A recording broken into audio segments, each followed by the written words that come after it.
Muy buenas noches.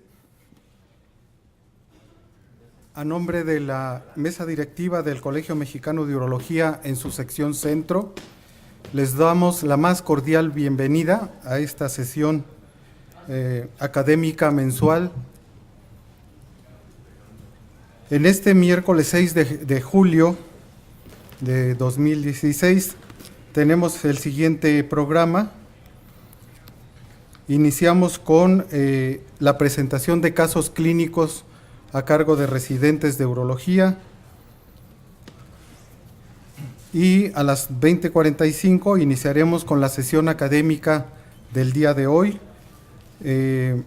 titulada Tratamiento de la infección urinaria recurrente, un reto para el urólogo. El ponente el día de hoy será el doctor Jorge Moreno Palacios.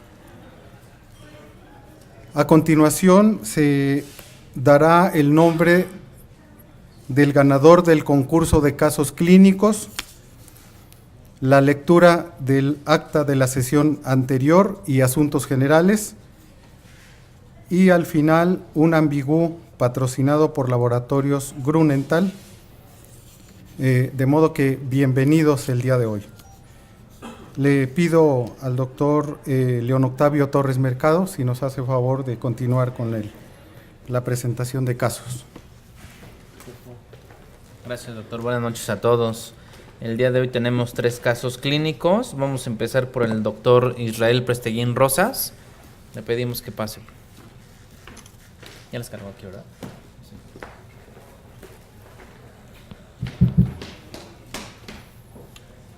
Ok, muy buenas noches. Soy Israel Presteguín Rosas, residente de urología, y este es mi caso clínico. Se trata de un masculino de 47 años de edad, paramédico, sin antecedentes heredofamiliares de importancia para enfermedades crónico-degenerativas u oncológicas, sin antecedentes patológicos de importancia, el cual inicia con un cuadro clínico de 3 meses de evolución caracterizado por un crecimiento ganglionar cervical izquierdo, así como pérdida ponderal involuntaria de 4 kilogramos en 3 meses. Niega cualquier otra sintomatología. A la exploración física llama la atención el crecimiento ganglionar cervical izquierdo, el cual es de 7 por 6 centímetros, indurado, móvil y no doloroso a la palpación. Al tacto rectal se palpa una próstata de 20 gramos, blanda, anodular, móvil, eutérmica, no sospechosa. El resto de la exploración física sin alteraciones.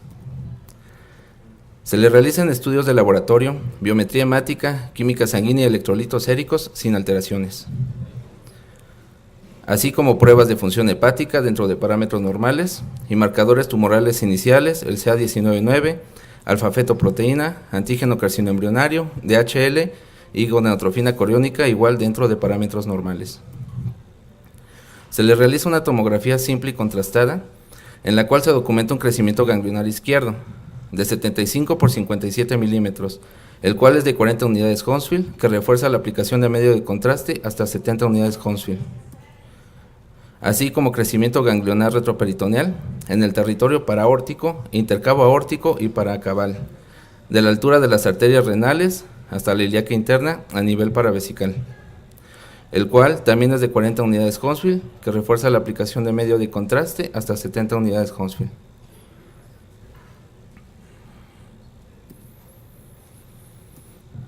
Se le realiza también una biopsia del ganglio cervical, en la cual se reporta metástasis de adenocarcinoma, con inmunohistoquímica pendiente en este momento del protocolo, por lo que el adenocarcinoma primario aún es desconocido. Como parte de su protocolo, se le realiza una endoscopía en búsqueda del adenocarcinoma primario, el cual solo se documenta esofagitis no erosiva, hernia hiatal tipo 1 y se toman biopsias de cuerpo y antro gástrico, los cuales solo reportan atrofia leve sin displasia. Para este momento del estudio salen los resultados de la inmunohistoquímica del ganglio cervical, positivos antígeno prostático y acitoqueratinas, por lo que en este momento se interconsulta nuestro servicio. Nosotros le realizamos medición de antígeno prostático específico con resultado de 74.3 nanogramos por mililitro. por lo que realizamos una biopsia transrectal de próstata, la cual reporta carcinoma moderadamente diferenciado de próstata, Gleason 7, 3+4, en todos los cilindros con excepción del medio derecho. Le realizamos un gamagrama óseo, el cual reporta positivo para la presencia de patología ósea metastásica en múltiples sitios del esqueleto axial y apendicular. Con esto, el diagnóstico final de nuestro paciente es un adenocarcinoma de próstata Gleason 7, 3+4, T1C, N1, M1B. ¿A qué nos enfrentamos? A un paciente de 47 años que tiene un adenocarcinoma de próstata metastásico con una presentación inicial poco común. De acuerdo a las guías de la NCCN, cualquier paciente con un CA de próstata metastásico va a ser candidato a bloqueo androgénico. Y el monitoreo de estos pacientes debe ser con examen físico y medición de antígeno prostático cada 3 a 6 meses. Y valorar terapia sistémica solo cuando exista resistencia a la castración. Haciendo una revisión de la literatura, encontramos pocos casos reportados como el de nuestro paciente, siendo la serie más grande de 1971, en la revista Cáncer, en la cual se reportan 19 pacientes con cáncer de próstata con presentación inicial con linfadenopatía supraclavicular. La mitad de estos pacientes con tacto rectal normal como el de nuestro paciente. El artículo más reciente es del 2013, del North Middlesex University Hospital, de Londres, el cual hizo una revisión de la literatura encontrando menos de 30 casos reportados en todo el mundo. Ellos reportan en su artículo un paciente de 54 años de edad con un adenocarcinoma de próstata Gleason 8, el cual le dieron manejo con leuprolide y acetato de ciproterona, teniendo un descenso del antígeno prostático de 500 a 185 nanogramos por mililitro en 6 meses. En un artículo del 2011 de la Asociación Médica China, hicieron una serie de 35 casos de diseminación extrapélvica de adenocarcinoma de próstata, de los cuales 5 su diseminación fue a nódulos linfáticos cervicales izquierdos, como el de nuestro paciente. De estos, el 25% presentaron tacto rectal normal. Todos estos pacientes fueron manejados con castración química o quirúrgica. Sin embargo, no mencionan los resultados de dicho tratamiento. En un artículo de la Asociación Canadiense de Urología del 2013, se hace un reporte de un caso de un paciente con linfadenopatía supraclavicular como presentación inicial de cáncer de próstata. En este artículo hacen una revisión de la literatura mencionando pronóstico de supervivencia de pacientes con cáncer de próstata, los cuales tienen metástasis a cabeza y cuello, encontrando una supervivencia media de 26 meses únicamente utilizando bloqueo androgénico, y ellos recomiendan solo el uso de terapia sistémica cuando se presente resistencia a la castración, así como lo indican las guías de la NCCN. Con esta revisión, nosotros decidimos dar manejo a nuestro paciente con bloqueo androgénico, con bicalutamida y leuprorelina, dando seguimiento cada 3 meses y teniendo un descenso gradual del antígeno prostático, hasta ser prácticamente indetectable a los 6 meses. Le realizamos una tomografía de control, en la cual hay un notable descenso del crecimiento ganglionar cervical, como se observa en la imagen, así como del crecimiento retroperitoneal.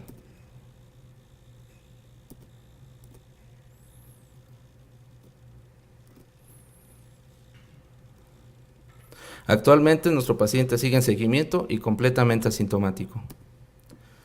Como conclusiones, el adenocarcinoma de próstata con un debut inicial con una linfadenopatía cervical es una presentación muy rara. El manejo debe de ser como cualquier otro CA de próstata metastásico, es decir, con bloqueo androgénico. El uso de la terapia sistémica solamente va a estar recomendado en pacientes que tengan resistencia a la castración. Y el monitoreo estricto del paciente va a ser necesario para tener éxito al tratamiento. Sin embargo, la sobrevida va a ser muy pobre con una media de 26 meses. Muchas gracias.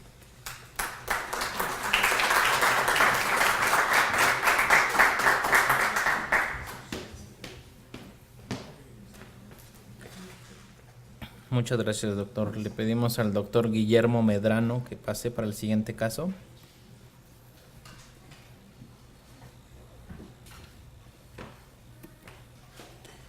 Ya lo cargó aquí, ¿verdad? ¿Ya lo cargaste? Sí. Empieza con...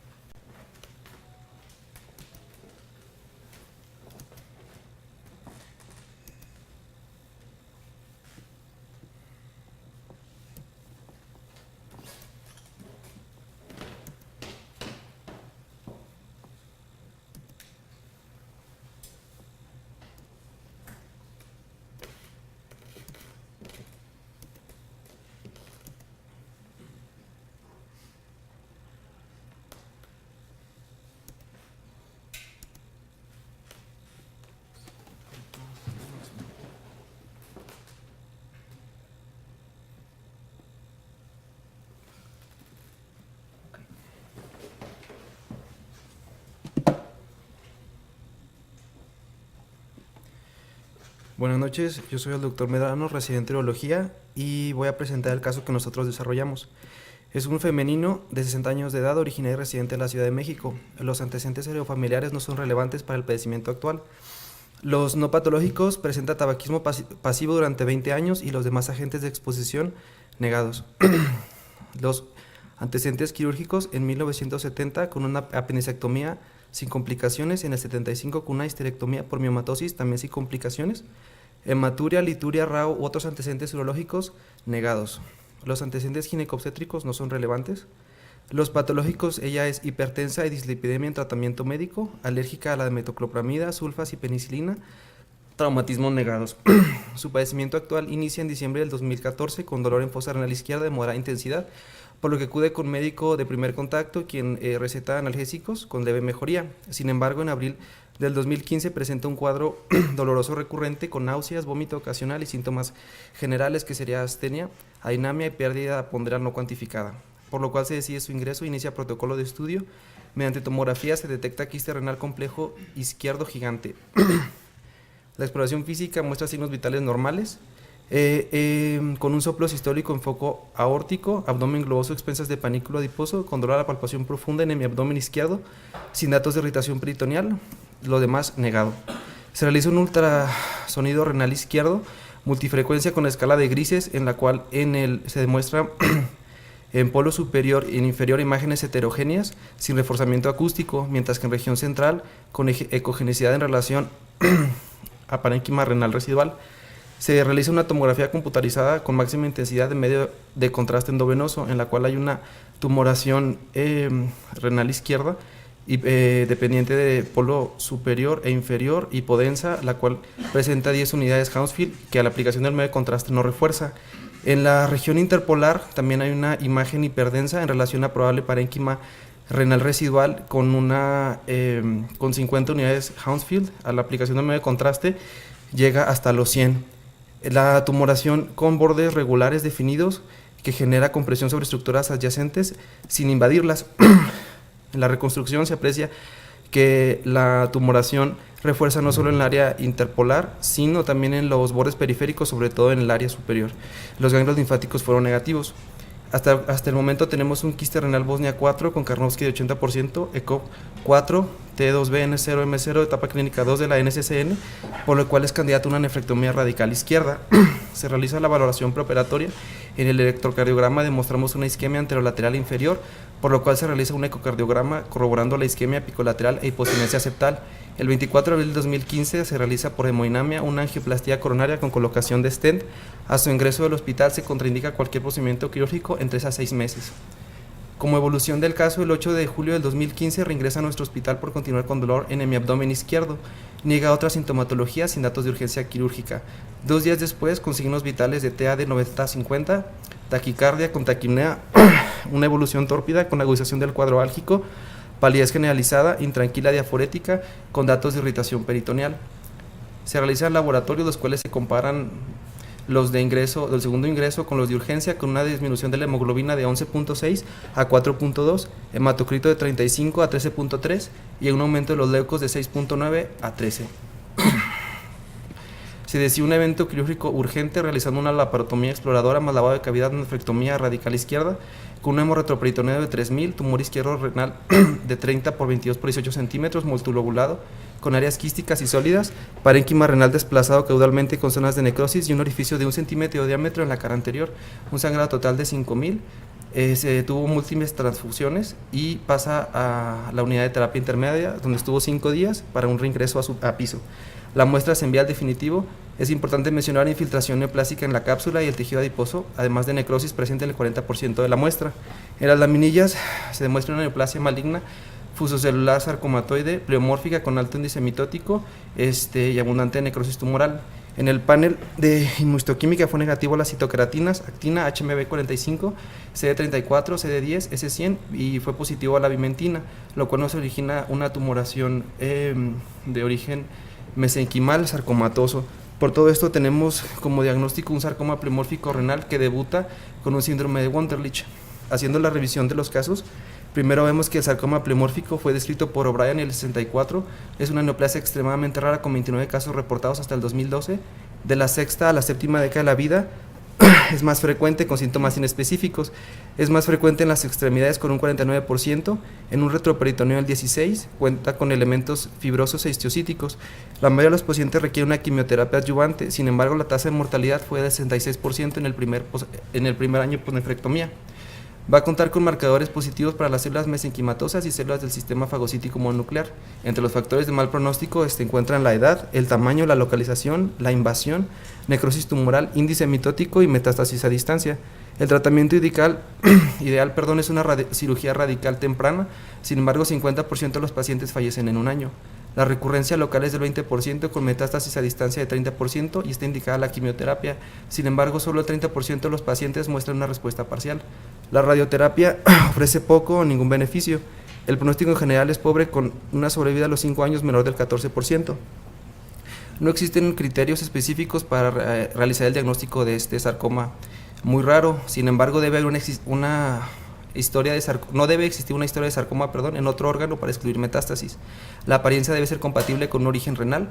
Se debe excluir un carcinoma sarcomatoide renal y las metástasis, en caso de estar presente, deben ser menores que el tumor renal. Aquí están una recopilación de los pacientes que han tenido esta patología. La edad y sexo son similares. Las características clínicas son inespecíficas. Es un poco más frecuente del lado izquierdo y el tiempo sin enfermedad es variable de 3 meses hasta 9 años. Bien, el síndrome de Wunderlich sabemos que es un sangrado retroperitoneal espontáneo. Fue descrito por Bonnet en 1700. Wunderlich en 1856 lo describe como una apoplexia espontánea de la cápsula renal y Cohen acuñó el término por primera vez en 1910. Hasta la fecha solo se han descrito 250 casos. Cuenta con la característica clínica de la triada de Lenk, que es un dolor abdominal que ocurre en el 67% de los pacientes, una masa palpable y un choque hipovolémico que ocurre en el 20% de características fulminantes. Entre la etiología sabemos que es principalmente una tumoración en el 61%, ya sea benigno o maligno, y una enfermedad vascular en el 17%, como una poliarteritis nodosa. Las características infecciosas u otras son muy infrecuentes. En este artículo se hace un análisis de los 8 casos que ocurrieron entre 2006 y el 2011. El 70% de las causas fueron enfermedades vasculares, infecciosas y tumores benignos. Entre las opciones terapéuticas están un manejo expectante, embolización del vaso sangrante y la nefrectomía radical o parcial. Sin embargo, no existen guías que recomienden un tratamiento sobre otro. Entre los casos que realizaron en la serie, fue un poco más frecuente en las mujeres, del lado izquierdo.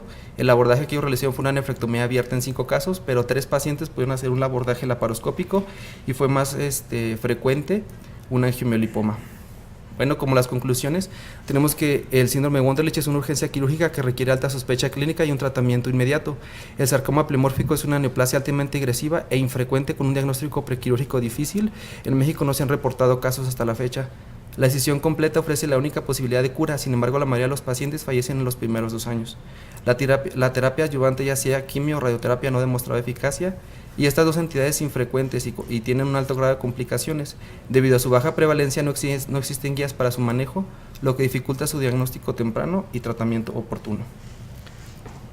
Gracias.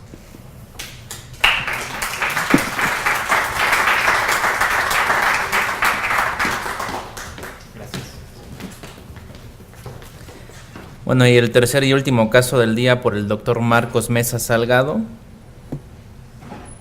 Por favor.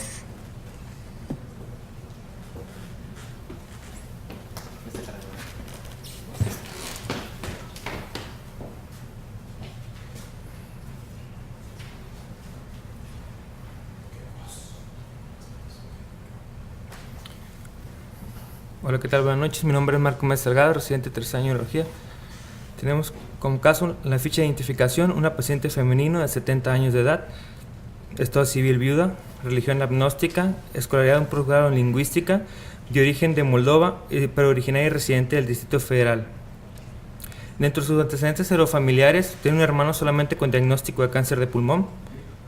Dentro de sus antecedentes personales patológicos, tiene tabaquismo positivo durante más de 40 años a razón de 40 cigarrillos diarios. Etilismo positivo solamente de manera ocasional, negando otras toxicomanías, con grupo sanguíneo A negativo. Dentro de sus antecedentes personales patológicos, tiene hipertensión arterial sistémica de 4 años de diagnóstico, enfermedad pulmonar obstructiva crónica de 12 años de diagnóstico, incontinencia urinaria de esfuerzo de 40 años de diagnóstico. Tiene en el 56 como antecedente quirúrgico de importancia una apendicectomía, en el 89 una histerectomía radical y es alérgica a las sulfonamidas. Durante su padecimiento actual se caracteriza como una paciente que se encuentra totalmente asintomática. Durante el protocolo de estudio por la incontinencia urinaria de 40 años de evolución se documenta un tumor renal izquierdo, negando sintomatología urinaria como hematuria, pérdida ponderal, dolor abdominal o alguna otra sintomatología. Actualmente la paciente se encontró asintomática con una frecuencia de 3 y una frecuencia de 7 y una nocturia de 3. A la exploración física, cabe señalar que no se encuentra ningún dato de importancia, no se palpan masas abdominales ni visceromegalias, teniendo un ECOG de 0 y ningún otro dato de importancia relevante. Los laboratorios, todos dentro de parámetros normales: hemoglobina de 14.4, hemoglobina de 44.8, leucocitos de 8.800, plaquetas de 277.000, sin agudización ni alteración de la función renal, ni alteración de los electrolitos, PFH normales y coagulación dentro de parámetros normales. Tiene una depuración de creatinina dentro de parámetros normales con un valor de 92.41 mililitros con un volumen de 1.200 mililitros. El ego solamente cabe la característica que tiene nitritos positivos, pero sin presentar sintomatología urinaria. Tenemos en los estudios de extensión una tomografía abdominopélvica simple y contrastada, donde se localiza una tumoración en el riñón izquierdo de aproximadamente 10 por 7 centímetros, de características hipodensas, donde cabe señalar la relevancia del tejido graso. Esta tiene a las unidades Hohnfield de menos 69 unidades Hohnfield y señalando la existencia de un trombo tumoral a la altura de la vena renal. A la tomografía abdominopélvica simple y contrastada vemos que las unidades Hohnfield tiene una menos 26 unidades Hohnfield. Vemos a los estudios de extensión la existencia o la evidencia del trombo tumoral que cabe señalar. Para esto, al evidenciar la lesión tumoral en el riñón izquierdo, se solicitan estudios de extensión como la radiografía de tórax, donde no se documenta actividad metastásica a nivel pulmonar. Se le solicita un gammagrama renal donde no se observa lo que es la alteración de la función renal en ambos riñones. Dentro del análisis del caso, cabe señalar, tenemos una paciente femenino de la 8ª década de la vida, caucásica, con un antecedente tabáquico importante, la cual se encuentra sintomática, sin ninguna alteración metabólica, encontrando a los estudios de extensión por la incontinencia urinaria un incidentaloma renal izquierdo con extensión hasta la vena renal, con un comportamiento agresivo por tamaño y extensión tumoral. Se le realizó tratamiento quirúrgico en nuestra unidad, realizando una nefrectomía radical izquierda más trombectomía de la vena cava inferior, donde se ve la pieza quirúrgica donde se evidencia o se documenta la presencia de un trombo tumoral en la vena renal de aproximadamente 1.5 por 1 centímetro de diámetro. A la pieza anatopatológica tenemos una pieza quirúrgica de un riñón izquierdo con un peso de 535 gramos, de dimensiones de 17 por 13 por 5 centímetros, con un uréter de 6 por 0.4 centímetros, documentando un nódulo en hilo de 1.4 centímetros y la extensión del tumor de 10 por 6 por 5 centímetros. En la pieza patológica se observan los diferentes tipos de tejidos del riñón, donde en el polo superior se observa de características normales y posteriormente se observan diferentes tipos de tejidos con áreas de necrosis. Vemos un acercamiento donde se detalla lo que es la presencia de tejido graso, la presencia de vasos sanguíneos y la presencia de necrosis. Vemos donde se documenta la presencia del trombo tumoral a la altura de la vena renal. Y vemos un acercamiento donde se ve de manera mejor. A los cortes histopatológicos tenemos un trombo en la vena renal donde se observan los diferentes tipos de tejidos y donde se observa la presencia también de los tejidos característicos por la tumoración. Vemos nódulos o capas de tejido graso, de vasos sanguíneos y de tejido renal normal.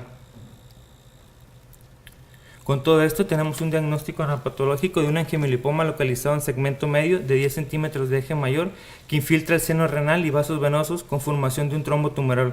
A la linfanectomía del hilo renal con 9 ganglios linfáticos negativos sin metástasis y un parénquima renal no neoplásico con nefritis intersticial focal. Dentro de la revisión del caso tenemos que el angiomilipoma representa lo que es el menos del 10% de los tumores renales. Es un tumor proveniente del mesénquima, es una neoplasia benigna que consiste en vasos aneuromáticos de paredes gruesas, músculo liso y de tejido adiposo maduro, que representa solamente el del 2 al 3% de todos los tumores sólidos. Dentro de la calificación de la Organización Mundial de la Salud, se representa como dentro de los tumores mesenquimatosos, en el cual es un angiomilipoma característico por la presencia de tejido epiteloide. El angiomilipoma, entre las características que tiene, puede medir desde hasta milímetros hasta 20 centímetros, con una media de 9.4 centímetros, puede tener presentación solitaria o bilateral, o puede ser múltiple hasta el 33% y bilateral en el 15%. Macroscópicamente tiene un aspecto adiposo y es 4 veces más frecuente en mujeres, en alrededor del 66%, y raramente presenta lo que es un comportamiento maligno. En la clínica, la característica es que se presenta principalmente en el sexo femenino en una edad media, de manera sintomática como en nuestro caso, y se llega a presentar síntomas. Lo principal es en un 70% el dolor en el flanco involucrado, una masa abdominal palpable en el 40%, hematuria macroscópica o microscópica, y el tamaño del tumor nunca se va a correlacionar con la sintomatología. El 60% son diagnosticados de manera incidental durante el rastreo radiológico. El diagnóstico se hace como cualquier otra masa tumoral, con los diferentes estudios diagnósticos, ultrasonido y tomografía. Cabe señalar la característica de una imagen hiperechogénica que no tiene reforzamiento posterior, que es el diagnóstico diferencial con la litiasis, que nos da una imagen sugestiva de un angiomiolipoma. Y en la tomografía tiene la característica que es el único tumor renal el cual es diagnosticado por un estudio tomográfico y presenta el ataque simple, datos o valores que tienen en menos 20 unidades Hounsfield dentro del riñón. El panorama en México, haciendo análisis del caso, solo existen 2 series de casos de angiomiolipomas de los reportes de los estudios histopatológicos, una realizada en el Hospital General de la Raza y una realizada en el Hospital Médica Sur, donde se estudiaron los estudios de patología de las diferentes nefrectomías, representando un 2.8 y un 3.2% respectivo de todas las causas de las nefrectomías. En este caso no se describe en ninguna de las 2 series la asociación del angiomiolipoma con la extensión a lo que es la vena renal, y en solo 2 casos de las series se ve lo que es la invasión a la grasa perrenal, pero respetando lo que es el hilio renal. Dentro de la serie de casos del Hospital General de la Raza, de las características que tiene el diferente estudio, no se documenta en ninguna de las diferentes gráficas la extensión a la vena renal, siendo el principal estudio diagnóstico la tomografía, y siendo principalmente en el sexo femenino el principal causa la presencia de dolor. El primer caso descrito de angiomiolipoma con un trombo venoso fue descrito por Kutcher y colaboradores en el 82, y desde entonces han sido publicados por lo menos 50 casos en la literatura mundial. Se ha descrito la invasión al seno renal y la formación de un trombo tumoral en la vena, con ascenso incluso hasta la aurícula, de rara ocurrencia, siendo resolución quirúrgica altamente complicada, pero solamente son todos reportes de casos, no hay series grandes. La invasión a la vena renal por un angiomiolipoma se presenta extremadamente, y solo se ha presentado un caso en la literatura mundial con abordaje por vía laparoscópica. De estos casos, el 75% son angiomiolipomas agresivos que se reportan de la forma esporádica, y el 25% se asocia al complejo de esclerosis tuberosa. En las diferentes series que ha visto, la más grande que existe son de 20 casos, en los cuales se han evidenciado diferentes parámetros como edad, multiplicidad, bilateralidad, pero en ninguna se ha dado el seguimiento o la extensión del angiomiolipoma a los diferentes a la vena renal o otros tipos de extensión tumoral. Las características, igual de la misma manera, no se documentó en ninguna de las series la presencia o la existencia de trombos a la vena renal. Con esto nos hacemos la pregunta: ¿del angiomiolipoma renal es siempre un tumor benigno? Se ha visto que existe una variante, que es la variante epiteloide, en el cual representa lo que es el menos del 1% de los tumores renales, lo cual tiene una predisposición en las mujeres, y se dice que se da principalmente por una histiogénesis de este tumor, principalmente por los receptores de progesterona en las células epiteloides, y se ha visto que se asocia a tumores de mayor tamaño, y en estas, si llegan a presentarse, pueden presentar metástasis del 0 al 49%, con una capacidad de dar metástasis a diferentes órganos. De estos, los angiomiolipomas de la variante epiteloide que tienen un comportamiento agresivo pueden ser hipertenuantes al ataque, hipotensos en la resonancia magnética, como características. Los factores que se han visto asociados a una peor evolución de estos son el tamaño tumoral, la actividad mitótica, la necrosis, la invasión a la vena renal, el porcentaje de las células epiteloides, la asociación principalmente con el conjunto de esclerosis tuberosa, el patrón de crecimiento de carcinoma like y el angiomilipoma concurrente. De todos estos, las series de casos de literatura solamente han sido reportes de casos con la extensión a la vena renal, como vemos en este artículo, y diferentes o bien reportes de extensión en la vena renal o la cava inferior, y también con presencia de trombo tumoral a lo que es a nivel pulmonar. Todos estos solamente son reportes de casos, no existen series grandes o importantes donde se documente tal. El único caso que se ha visto fue de la revista chilena, donde se hizo la nefrectomía radical laparoscópica de un angiomilipoma con extensión a la vena renal. Solamente es el caso que se documenta. Como conclusiones tenemos que el angiomilipoma renal es un tumor benigno, poco común, que representa un reto para el diagnóstico clínico e histopatológico, que a pesar del tamaño de la lesión, la bilateralidad, la multiplicidad de las lesiones y el compromiso linfático regional, se ha demostrado un poco potencial maligno. Sin embargo, existe esta variante epiteloide que hay que pensarla y diagnosticarla, la cual tiene un comportamiento maligno, y hacen falta series de casos para documentar la incidencia y prevalencia en la presentación de la extensión de la vena renal. Gracias.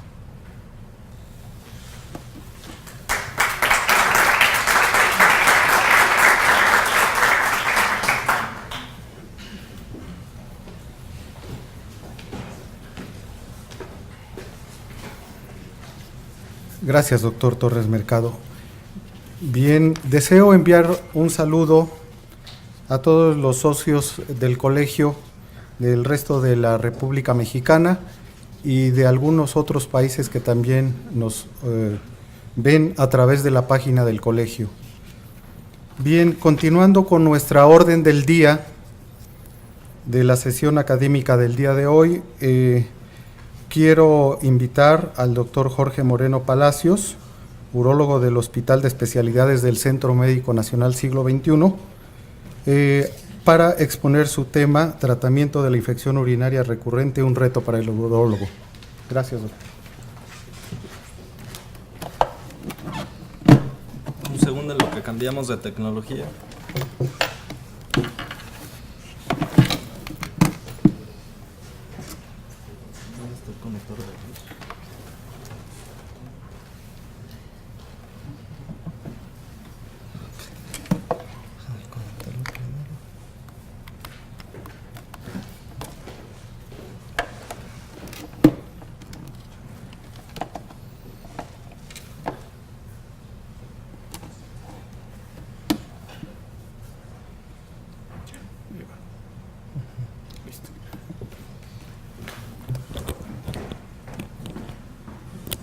Hola, buenas noches a todos. Es un gusto compartir esta sesión académica con la sección Centro. Voy a platicar acerca de algo que es un motivo muy frecuente de la consulta del urólogo general, y normalmente luego estas pacientes, tanto hombres o mujeres que están con infecciones del tracto urinario inferior y andan regreso y regreso, brinque y brinque de urólogo, suelen ser un dolor de cabeza, ¿de acuerdo? Y vamos a hacer una pequeña reflexión. Los seres humanos hemos convivido con antibióticos realmente muy pocos años a comparación de lo que llevamos en la Tierra. El primer antibiótico efectivo extraído de manera sintética, ¿sí?, le mereció a este personaje que se llama Paul Ehrlich el Premio Nobel de Medicina en 1908 por inventar el Salvarsan, que fue la primera droga efectiva contra la sífilis, ¿de acuerdo? Y de ahí hay una carrera, ¿sí? Casi los siguientes 30 años los premios Nobel en medicina se los ganaron por descubrimientos antibióticos. Alexander Fleming, Doma, que descubrió la streptomicina, etcétera, etcétera. Y hacia los años 50, las industrias farmacéuticas a nivel mundial se dieron cuenta que esto era un negocio, ¿sí? Entonces empezaron a crear muchísimos antibióticos. Sin embargo, como pueden observar en esta gráfica, a partir de los años 80, la producción de la industria con respecto a antibióticos ha disminuido de manera significativa. Esto es porque ahora les interesa más seguramente inmunoterapias o terapias que tienen que ver con el cáncer, ¿sí? Pero esto ha hecho que un arsenal que era muy grande de antibióticos ha disminuido con el uso de los mismos, ¿sí? Y ellos no les interesa producir tantos antibióticos ahorita, pero ahorita estamos en una encrucijada porque el detalle fue que el uso indiscriminado de antibióticos nos ha hecho que el panorama esté cambiando, y eso voy a discutir en las siguientes diapositivas. ¿De acuerdo? Vamos a hablar un poco acerca de generalidades de esto que les comento de la resistencia, luego un poco acerca de las infecciones del tracto urinario recurrentes y las estrategias que hay para estos pacientes con el uso o no de antibióticos, y finalmente unos mensajes para llevar a casa. Este es un estudio que, si han tenido la oportunidad de ir a los congresos europeos, seguramente les es familiar. Es un estudio que está midiendo la prevalencia mundial de infecciones del tracto urinario en pacientes hospitalizados en servicios de urología.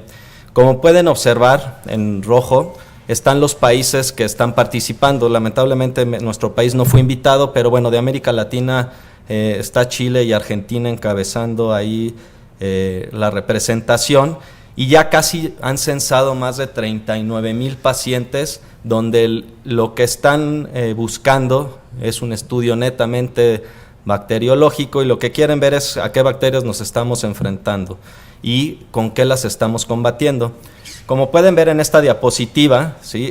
Esto es la tasa, evidentemente la bacteria, esto lo sabemos todos, la Escherichia coli es la más frecuente, pero vean cómo en distintas regiones, ¿sí?, ha habido un aumento en la resistencia, sobre todo a las quinolonas, a las sulfas, y ahí vienen las cefalosporinas de segunda y tercera generación. Esto no es sorpresa, seguramente todos en nuestro hospital nos hemos enfrentado a esto, ¿de acuerdo? Y no solo lamentablemente es para la E. coli la resistencia, sino las otras enterobacterias que nos producen infecciones del tracto urinario están presentando el mismo patrón de resistencia, y antibióticos que han sido de batalla para el tracto urinario, ¿sí?, como las quinolonas, empieza a haber una alta tasa de resistencia a nivel todo el país. Por ejemplo, podemos ver que en nuestro país, ahí está marcado en rojo, según este estudio de prevalencia, arriba del 50% de resistencia a quinolonas. En el Seguro Social, por lo menos en mi hospital, ahorita solo tenemos tres antibióticos vía oral, la levo, la cipro y la macrodantina, y párenle de contar. Y esto ha hecho que el uso indiscriminado de antibióticos haga que vean la resistencia. Ahorita les voy a mostrar unos datos de nuestro hospital. Y algo que nos debe poner a pensar es que, bueno, ahora estamos en la época de, bueno, pues supónganle cefalosporinas, pero ya están las E. colis de espectro lactamasa resistentes, ¿no? Entonces, las E. colis bles. Bueno, pónganle carbapenémicos, pero el gran problema es que empezamos a tener bacterias. Las bacterias son muy abusadas y han vivido en el planeta Tierra mucho más años que nosotros, millones de años más que los seres humanos, y están acostumbradas a vivir en medios hostiles, y mientras más difícil se las pongamos, ellas son lo suficientemente abusadas para ir evolucionando, inclusive pasarse información entre tipos de distintas bacterias. Y ya hay bacterias que son resistentes a los carbapenémicos, ¿de acuerdo? Y hay que tener cuidado con esto porque nos estamos quedando sin balas para matar a las bacterias. Este es un estudio que realizó uno de nuestros pasantes que tenemos en investigación en el hospital el año pasado. Aquí es un estudio netamente bacteriológico, no sé si los pacientes tenían síntomas o no, pero bueno, son los urocultivos que mandamos en el servicio de urología en el primer semestre del 2014, ¿de acuerdo? Y como pueden observar, bueno, pues la flora es similar a lo publicado, es la E. coli, nuestro principal bicho en los pacientes ambulatorios y también en los pacientes que tenemos hospitalizados, que son estos, seguidos del enterococo fecal. Pero esto, fíjense, cómo tenemos una alta resistencia a las quinolonas en nuestro hospital. Este ejercicio, lo recomendable es que los infectólogos de nuestro hospital lo hagan en cada una de nuestras unidades, porque puede ser, aunque sea general, ¿sí? Ahí puede haber variaciones locales, ¿de acuerdo? Pero tenemos un gran problema. Tenemos un estudio publicado por el Servicio de Infecto de nuestro hospital, donde hace 10 años, que no son muchos años, es cuando yo estaba todavía de residente, teníamos 12% de E. coli bless, ¿sí? Y en el transcurso de una década tenemos 45% de E. coli resistentes a las cefalosporinas. Entonces, aguas, ¿sí? Estamos transformando nuestros bichos en bacterias cada vez más resistentes, ¿de acuerdo? Si nos comparáramos con otros hospitales, estas son series que están publicadas en los hospitales del sur de la ciudad. Hay lugares donde no hay tanta resistencia a la ciprofloxacina, ¿sí? Este es un estudio de nutrición, dicen que la mitad de los casos no son resistentes, pero tienen una baja tasa de E. coli bless a comparación de nosotros. Bueno, ¿y por qué hablar de cistitis? Qué tema tan aburrido me tocó, ¿no? Bueno, pues es un motivo de consulta, aquí que hay tantos residentes, que es muy, muy común, ¿sí? Los que tienen la oportunidad de rotar en hospitales generales de zona o en clínicas familiares, verán que este es un problema que aqueja mucho, sobre todo a las mujeres. Ya lo sabemos que ellas tienen distintos factores de riesgo a comparación de los hombres, ¿sí? Pero por lo menos 40% de ellas en algún momento tendrán este problema, ¿de acuerdo? Y 1 de cada 10 cada año lo tendrán. El problema es que estas, 1 de cada 3, ¿sí? Se transformará en una infección del tracto urinario recurrente. Aquí, para definir infección del tracto urinario recurrente, según la literatura que lean, ¿sí? Son 3 infecciones al año, ¿de acuerdo? O más de 2 en medio año. Y el problema de esta infección, bueno, pues todos dicen es una cistitis, no pasa nada, ¿no? Pues que la paciente le damos su tratamiento y que se vaya, ¿sí? Bueno, sabemos que es una condición benigna, pero el problema es que les causa dolor y disconfort a nuestras pacientes, están ansiosas, ¿sí? Llegan a evitar actividades sociales y pueden pasar hasta medio día en cama y faltar 1.5 en promedio clases o ausencia al trabajo, y eso repercute, ¿sí? Y más nosotros que tenemos que elaborarles incapacidades, les repercuten desde el punto de vista laboral, ¿sí? El tratamiento de estas infecciones no complicadas, hablo de la cistitis, que de la paciente que no tiene ningún problema que la pueda hacer complicada, normalmente lo que aconsejan las guías urológicas de la Sociedad Europea de Urología, las del 2015 y las anteriores, porque si ya revisaron las del 2016, las del 2016 solo hablan de orquiepididimitis y quitaron los demás temas, ¿sí? Es esquemas cortos, ¿sí? Mientras más fácil le pongamos el tratamiento a la paciente de cistitis no complicada, esta todavía no es la recurrente, ¿sí? Estos esquemas son los recomendados, ¿sí? Y evidentemente valorar el patrón de resistencia local. Pero bueno, ¿qué pasa con la paciente que tiene infección del tracto urinario y que se vuelve recurrente? Si la paciente le dimos este tratamiento corto y se vuelve asintomática, no necesita nada más, ya la curamos, ¿de acuerdo? El problema es que si esto empieza a fallar, necesitamos ver por qué se está reinfectando, de qué es lo que voy a platicarles en las siguientes diapositivas, ¿de acuerdo? Es muy importante que para establecer el diagnóstico de una cistitis recurrente se debe de tener un cultivo bacteriológico, porque muchas veces, sobre todo los síntomas de almacenamiento, urgencia, incontinencia de urgencia, tenesmo y la nocturia y la frecuencia, que pueden ser dados por otras patologías, se pueden confundir y están tratando a las pacientes por IBUS recurrentes cuando en realidad nunca lo tuvieron y a lo mejor es un detrusor hiperactivo, ¿de acuerdo? Entonces debemos de evidenciar por cultivo en los eventos agudos de la paciente que hay un patógeno bacteriano que le está causando el problema. de modo rutinario, y que es algo que tenemos como a veces la cuestión, de modo rutinario los estudios de imagen no se deben de pedir, al menos que sean casos atípicos, y aquí sí hay que hacer un traje a la medida a cada paciente, ¿de acuerdo? Pero de modo general no todas se benefician, ¿sí? Este año en la UA de San Diego presentaron un estudio donde valoraron en el número de pacientes en una institución de tercer nivel, y vieron que las pacientes con cistitis recurrente, solo 1 de cada 200 se beneficiaba de un estudio de imagen, ¿de acuerdo?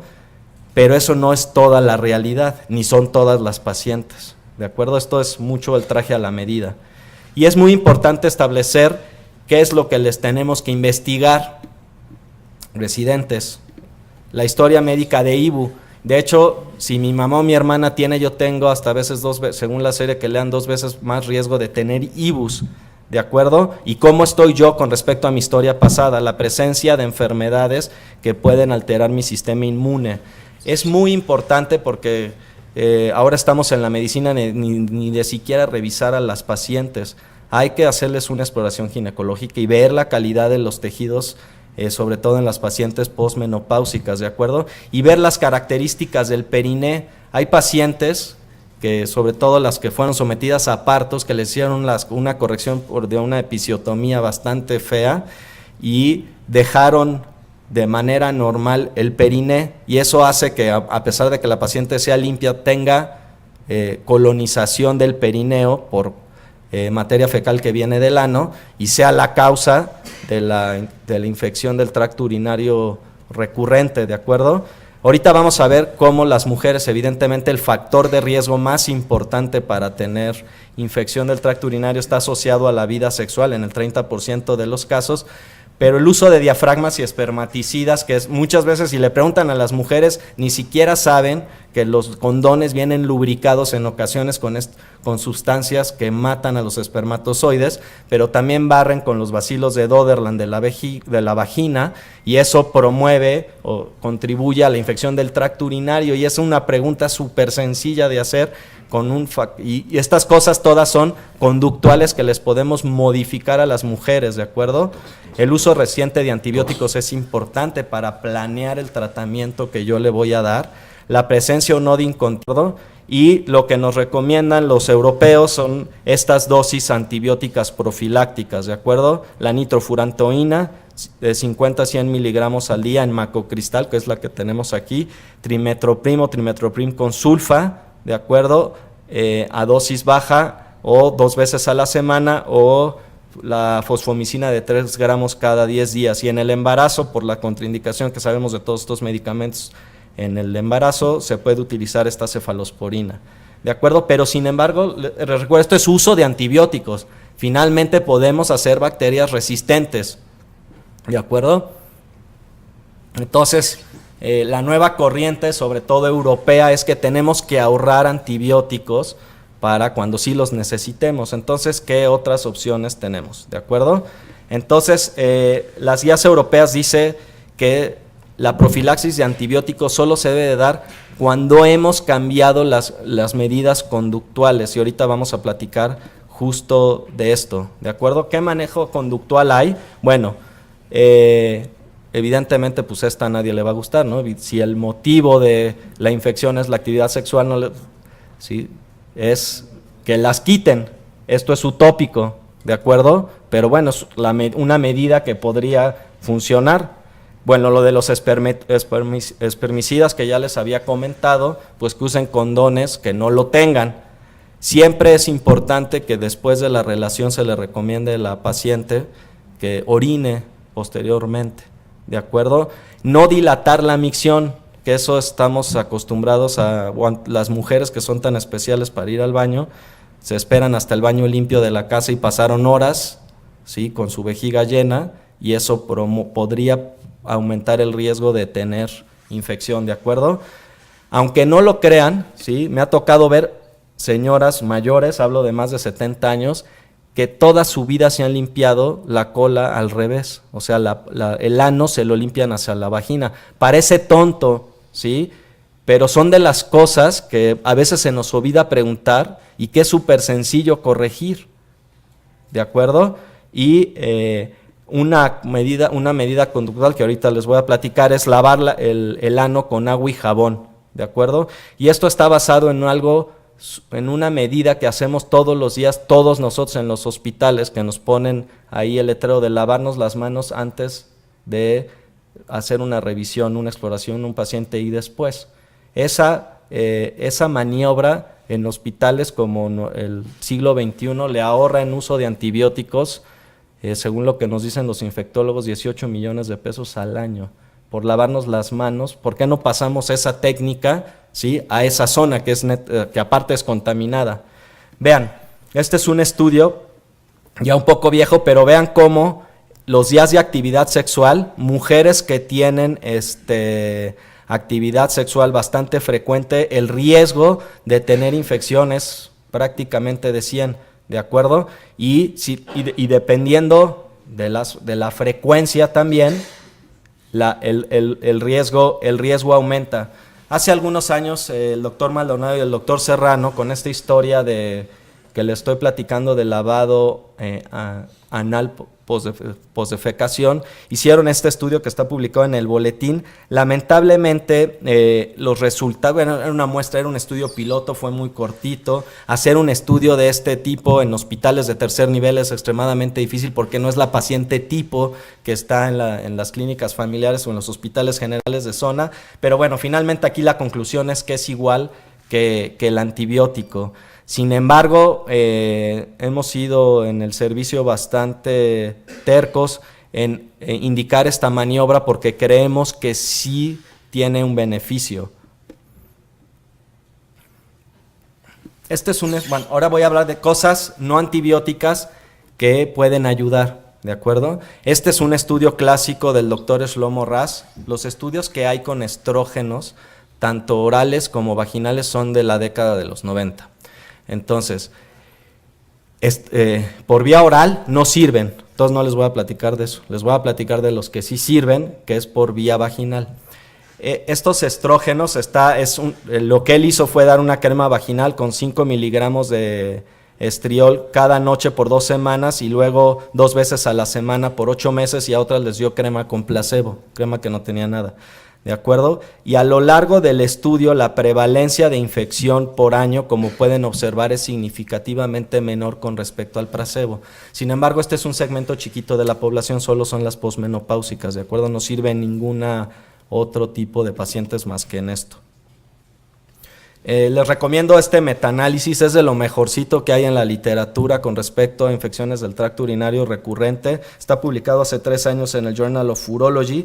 Esta es una mujer que solo se ha dedicado toda su vida a comprobar que las maniobras no antibióticas en infección del tracto urinario son mejores que las otras. Entonces, cada vez que le quieren consultar a alguien, por ejemplo, de los arándanos o de los probióticos, van a ella porque es como la gurú, digamos, en este tipo de cosas. Y ella concluye que el uso de estrógenos orales, como pueden ver, recordemos que los metaanálisis tienen que valorar si es la sumatoria de todos los casos, ¿sí? Y una de las cosas que nos tenemos que fijar es este letrero que dice I cuadrada. Cuando la I cuadrada es cercana al 0, significa que la población es muy heterogénea. Entonces las conclusiones de los metaanálisis hay que ponerlas en duda. Significa que había de todos los tipos de pacientes y los intentaron de todos modos condensar, porque les recuerdo, es un método matemático, ¿sí? Entonces yo puedo mezclar de todo y que el metaanálisis me dé los resultados a veces que yo quiero, ¿sí? Pero cuando como es este caso, cuando la I es más cercana a 100, quiere decir que, bueno, puede ser que sea un poco mejor la información. Y cuando se acerca al 1, a esta línea que es el 1, para un lado o para el otro, significa beneficio, ¿no? Y aquí hay beneficio a favor del uso de los estrógenos vaginales. Ahora, los probióticos están muy de moda, ¿no? Las bacterias buenas que nos han hecho, tenemos una simbiosis con ella desde el nacimiento de la vida, y ahora las tenemos hasta dentro de nuestras células, ¿no? En las mitocondrias.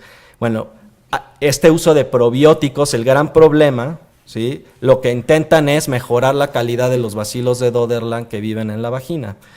El gran problema de los estudios con probióticos es que muchos se han hecho en niños, entonces la validez externa para adultos es dudosa, y el problema es que la cepa específica, ¿de acuerdo?, que ha demostrado éxito, porque sí han demostrado éxito, es esta cepa, ¿de acuerdo? El problema es que no se consigue en todo el mundo, entonces solo en los países donde estas cepas estén disponibles, esta puede ser una opción.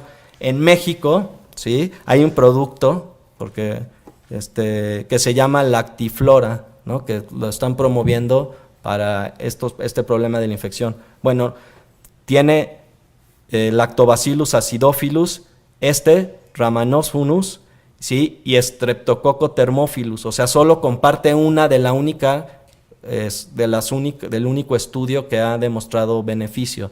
Entonces, hay otro que se llama Ginoflor, otro que se llama Florginal, ¿sí?, pero ninguno de los productos disponibles en nuestro país tienen estas cepas, ¿de acuerdo? Entonces, la evidencia científica del uso de estos tratamientos es débil, ¿de acuerdo? Y lo mismo concluyó el metaanálisis, tocó la línea, no funcionan. De esto seguramente todos sus pacientes les han preguntado, doctor, ¿cuántos litros de jugo de arándano me tengo que tomar para evitar El problema del arándano es el problema que tienen los vinos, ¿de acuerdo? No es lo mismo tomar un vino que se creó en Parras, Coahuila, ¿sí?, a tomar un vino que se está creando en una región de La Rioja en España, a otro en Chile, porque uno, la uva es diferente, hay diferentes tipos, así como en los arándanos hay especies, ¿de acuerdo?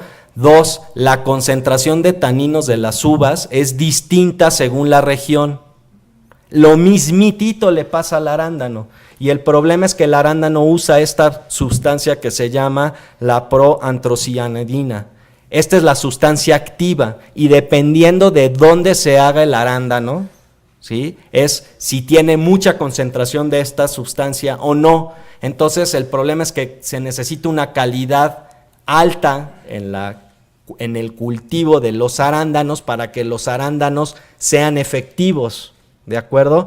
Aunque sí ha habido estudios a favor del uso de los arándanos, la verdad es que en este metaanálisis que hizo la revisión Cochrane, acuérdense que la revisión Cochrane normalmente no tiene conflictos de interés, son expertos en matemáticas y en algunas cuestiones que tienen que ver con biología, pero no saben de urología, no saben la cuestión fisiológica de esto, ¿de acuerdo? Y el detalle es que la presencia de los productos de arándano, por ser tan diversos, no han reducido de manera significativa la presencia de infecciones del tracto urinario sintomáticos, ni en mujeres con IBU recurrentes, ni en adultos mayores que tienen bacteriuria sintomática, ni en embarazadas que tienen el mismo problema, ni en niños que tienen infección del tracto urinario recurrente. Se les ha dado a pacientes con cáncer, no funciona.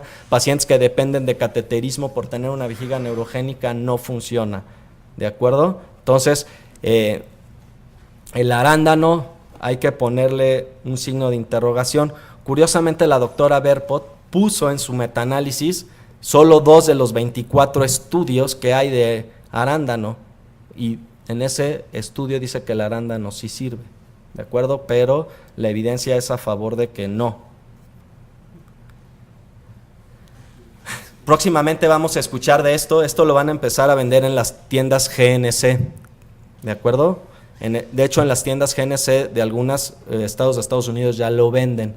El producto se llama Demanosa. La Demanosa, ¿sí?, es un bloqueador de la adhesión de los pilis de la E. coli. Así funciona, ¿de acuerdo? Entonces se va a vender en tabletas y la paciente se lo va a poder tomar.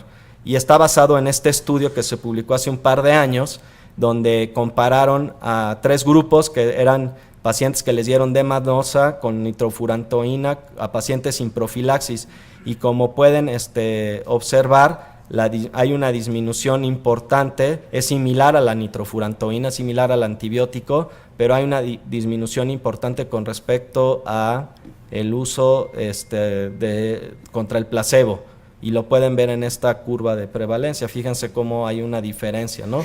Aquí lo que se busca en estos productos es que por lo menos sean igual que el antibiótico, ¿de acuerdo? Pero bueno, a lo mejor próximamente vamos a empezar a escuchar de este producto y nos van a hacer preguntas. Uno de las cosas que hay en el mercado y que seguramente los han visitado muchas veces en su consultorio es este producto que se llama el OM 89, ¿de acuerdo? Este es un liofilizado, este producto, la producción inicial es entre belgas y alemanes, y lo que se les ocurrió es buscar en los laboratorios las E. colis que son más frecuentes en las prevalencias mundiales, las partieron en cachitos, ¿sí?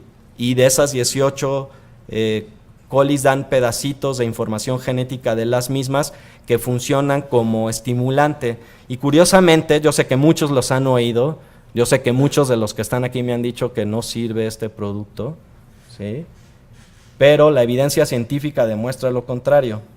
Nada más para que los residentes sepan cómo sirve este producto, lo que hace es esto liofilizado se da en cápsulas, se deshace el liofilizado y las células, el tejido linfoide asociado al intestino lo toma.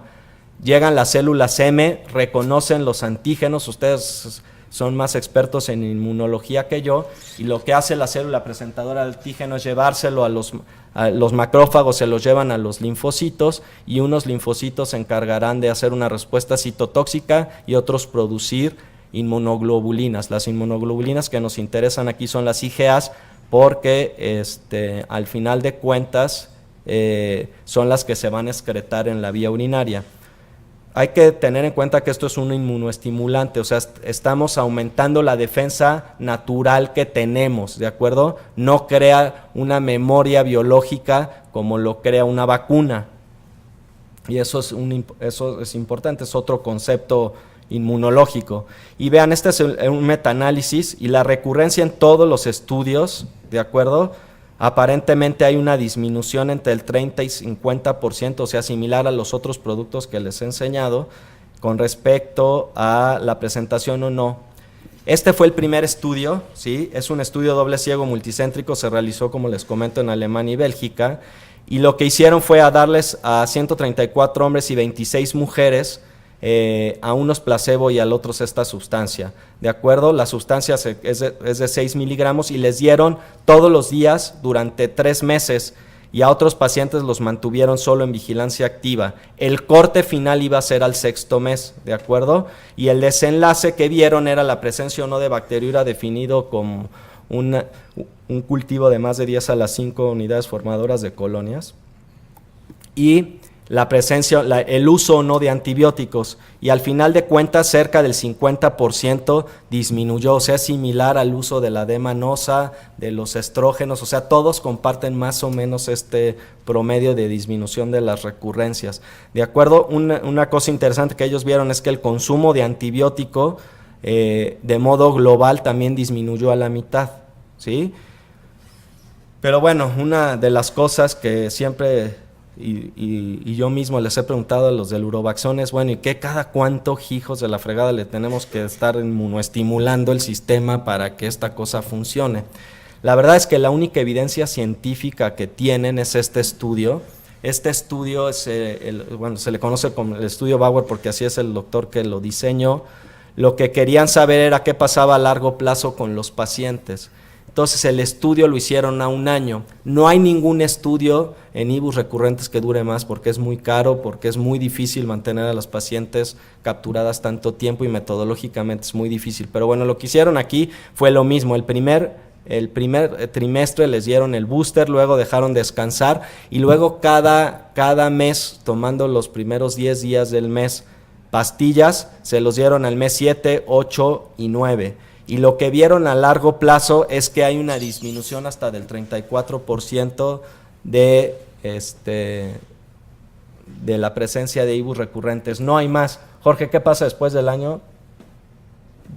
No lo sé, nadie lo sabe. Ni siquiera el principal promotor de esta medicina, que es el doctor Naber, que ustedes lo conocen, él es el director de las guías europeas de urología y un alemán que se ha dedicado toda su vida a infecciones del tracto urinario y ha hecho todas las guías del planeta, no lo sabe.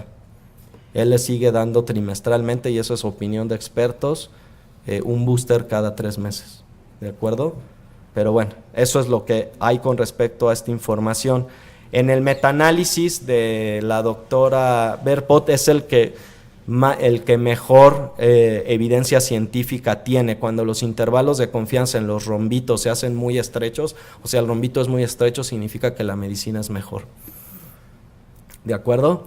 Entonces, hay otro estudio por ahí que luego a lo mejor lo han visto, que la acupuntura sirve para disminuir la infección del tracto. Y es cierto, hay dos estudios hechos en China que el uso de acupuntura, aparentemente la explicación fisiológica que le dan la medicina tradicional china, esto es que la acupuntura aumenta los niveles del sistema inmune, entonces eso hace que haya menos infecciones y tienen tan buena evidencia científica, o sea, si aquí metiéramos la evidencia del oriente, es tan buena como dar estrógenos o como dar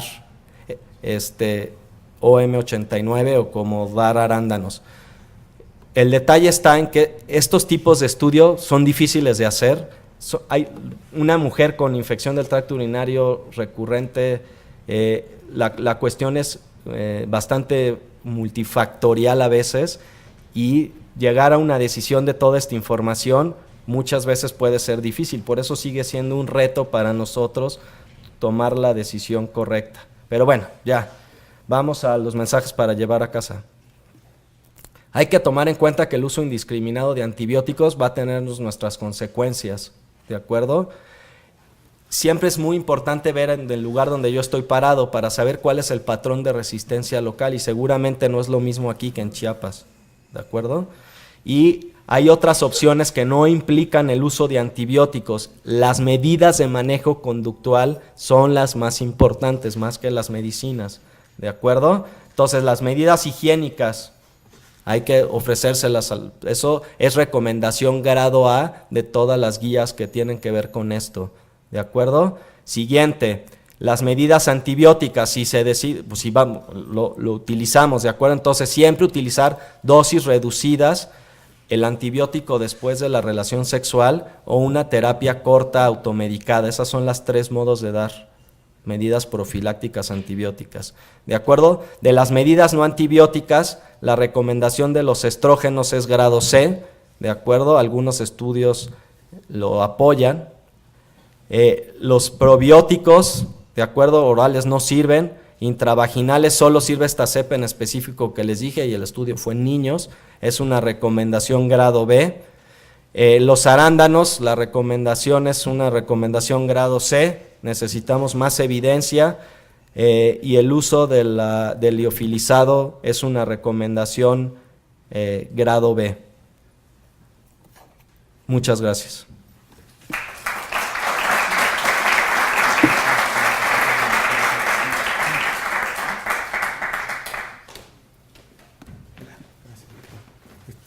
Preguntas del auditorio, por favor.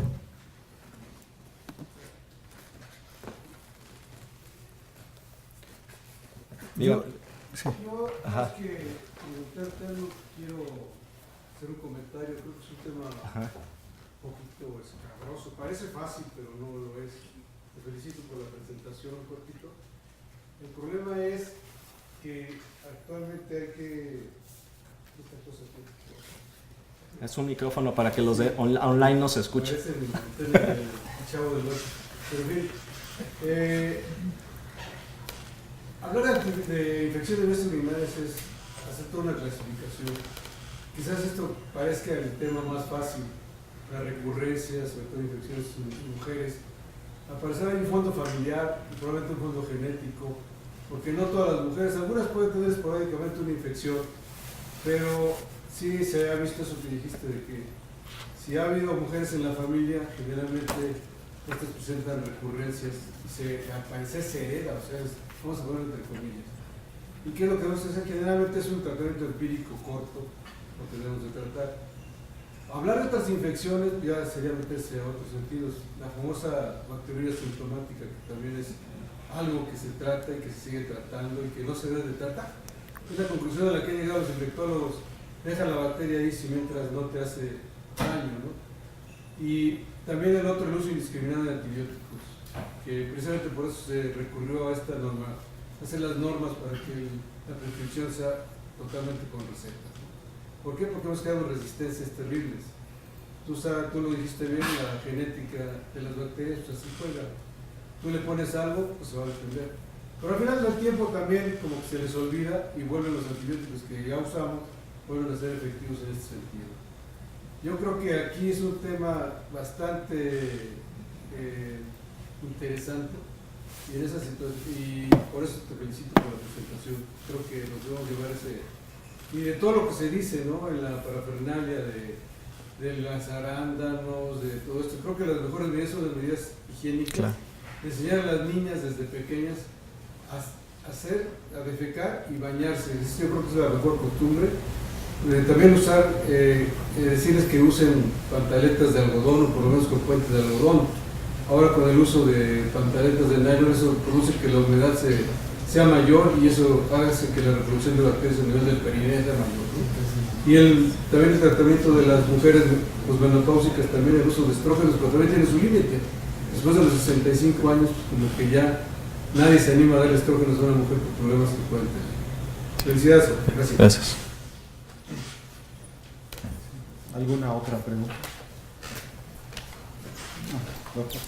Guillermo. Felicidades por la revisión, Jorge. En los artículos que hay y que mencionan el arándano como una medida efectiva, muchos, la dosis es extraordinariamente variable, y alguno de los que concluye que sirve propone un vaso cada 8 horas. ¿Qué otras dosis leíste tú? Bueno, leí cosas ridículas, hasta 2 litros de jugo de arándano al día. De hecho, en el módulo de infecciones del tracto urinario, esta vez en San Diego, hace un par de meses, estaba una doctora presentando por fin sus resultados finales. Es un estudio canadiense que dice que sí va a ser la realidad de lo del arándano, porque tuvo una super control con, casi ella iba a verificar el cultivo de los arándanos, ¿sí? Pero la paciente tenía que tomar 2 litros diarios de arándano. O sea, entonces ahora las estamos atendiendo también porque se les llena la vejiga cada ratito y van porque tienen frecuencia urinaria alta, ¿no? Entonces, eso del arándano todavía estamos en veremos.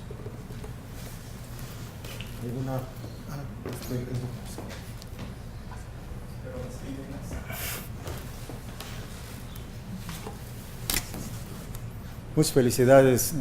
La verdad es que es un tema apasionante, pero en ocasiones los urólogos se nos dice que tenemos poco que ver con la ciencia, ¿no? Y de repente pareciera árido. Sin embargo, yo sí quisiera hacer 2 anotaciones y una de ellas es pregunta. En el Congreso pasado internacional de urología del Colegio Mexicano de Urología Nacional, una persona que se dedica a la infectología nos vendió la idea de que aún teniendo 100,000 colonias de Escherichia coli no demos tratamiento, y todos estábamos reticentes, pero al final los ganó, creo que el hambre, y mejor nos salimos. Es un tema muy controversial y he tenido gente que llega a la verdadera piuria y prácticamente más allá de la bacteremia, con unas procalcitoninas bien elevadas, porque el infectólogo les dijo que no hicieran nada, y son gentes ancianas, diabéticas, con varios factores que deterioran su calidad inmune. Por otro lado está la situación de emergencia de nuevas bacterias que antes era extraordinariamente raro encontrar, y no solo está perdiendo terreno la Escherichia coli, sino que también están perdiendo mucho terreno los antibióticos que nosotros, como hemos escuchado, damos con frecuencia. Pero sí se han percatado que de repente hay alguna bacteria que solo es sensible a cloranfenicol en el antibiograma, y ya casi no hay ni siquiera cloranfenicol, lo tienes que conseguir genérico, ya quien lo producía ya ni siquiera le interesa. Sí, de acuerdo, doctor, que a veces hay una brecha entre lo que nuestros amigos infectólogos viven, ¿sí? Y el detalle, creo, después de hacer algunas discusiones, con la infectóloga de nuestro hospital que nos apoyó para este estudio, es que ellos están acostumbrados muchas veces a solo ver cultivos y están muy informados de los cultivos, pero no a veces de la clínica del paciente, que es a lo que uno lo tiene enfrente. Y entonces uno puede tener un cultivo ciertamente positivo, sin embargo a lo mejor clínicamente está negativo, o sea, el paciente no tiene ningún síntoma, y ellos no han logrado también ponerse en la media de la, como comentó el doctor Luis Carlos, entre la bacteriuria sintomática o la colonización de los catéteres en pacientes que dependen de alguna sonda para vivir, ¿sí?, a los pacientes que clínicamente sí tienen una infección que requiere tratamiento. Y eso ni ellos se ponen de acuerdo. En nuestro hospital tenemos 2 infectólogos y uno opina A y otro opina B. Y una vez es queda en medio, bueno, pues ¿qué le hago a mi paciente? Y yo creo que aquí el juicio clínico, y eso es lo que le debemos enseñar a los residentes, es lo más importante, ¿no? Y nunca guiarnos solo por un examen de orina, hay que preguntarle al paciente cómo se siente. Doctor, ¿no iba a decir algo? No. Ah, ¿no? ¿Nadie más? Gracias.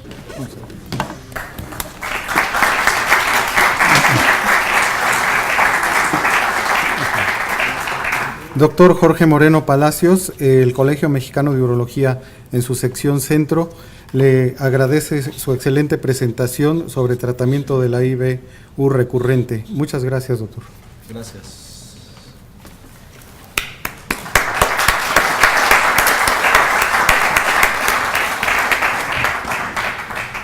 Bueno, siguiendo con la orden del día, damos a conocer el ganador del concurso de casos clínicos, es el doctor Israel Presteguín Rosas, con el caso de adenocarcinoma de próstata metastásico. Felicidades. Y vamos a dar a cabo la lectura del acta de la sesión anterior. Se realizó sesión mensual el 8 de junio del presente año con un foro de 58 asistentes entre urólogos y médicos residentes, 28 asistentes en línea. El ganador del caso clínico fue el doctor Jezreel Pérez, con el caso clínico abordaje laparoscópico en paciente con síndrome de Cushing. La sesión académica fue impartida por el doctor Pedro Ávila Herrera, con el tema ureteroscopía flexible en México, estado del arte. Si todos están de acuerdo, por favor levanten la mano. Bueno, y pasando a los asuntos generales, tenemos que el 3 de agosto tenemos la sesión conjunta junto con la Sociedad Mexicana de Urología. Va a ser en el Cron Plaza, igualmente a las 8 horas, ya le estará llegando en la semana la invitación. El tema central va a ser trasplante renal, el estado en México, y se va a hacer un foro de expertos respecto al tema y los criterios ampliados de los donantes vivos y fallecidos. El doctor Mario Alberto nos quiere dar un mensaje. Sí, les quiero recordar que el 11 de julio tenemos una reunión extraordinaria del Consejo Nacional Mexicano.